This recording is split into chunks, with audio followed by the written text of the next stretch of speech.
Monsieur Marcelin Nadeau. Merci Madame la Présidente, Madame la Ministre, Mesdames et Messieurs les députés, chers collègues. Un rapport de la Cour des comptes publié en mars 2023 a émis de fortes inquiétudes sur l'offre de soins en pédopsychiatrie.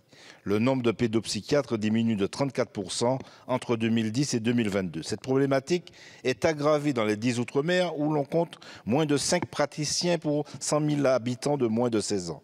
Pour prendre l'exemple de la Réunion, où nos collègues sont retenus pour les conséquences du cyclone Bellal, et je leur renouvelle mon soutien, la situation de la pédopsychiatrie est grave et nécessite des mesures urgentes afin d'assurer un accès précoce aux soins car 30% de la population de moins de 20 ans y est confrontée à de graves addictions, violences ou détresse psychique. La Cour des comptes concluait d'ailleurs son rapport en indiquant que l'offre de soins psychiques est, je cite, inadaptée aux besoins de la jeunesse.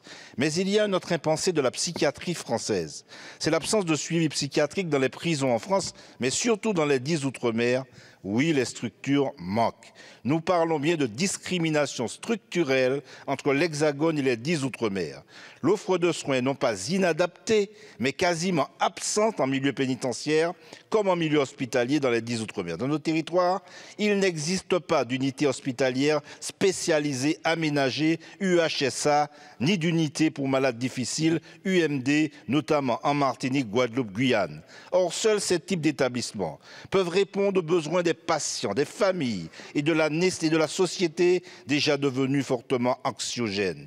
Nous réclamons donc avec le personnel pénitentiaire et les responsables du secteur psychiatrique aux Antilles-Guyane la création d'une UMD interrégionale en Martinique auquel serait adossée une UHSA. À quand donc, Madame la Ministre, une véritable politique psychiatrique dans les 10 Outre-mer, notamment sur les volets de la pédopsychiatrie, des malades difficiles et des patients psychiatriques en milieu carcéral? Je vous remercie. Merci, Monsieur le député. Madame la Ministre.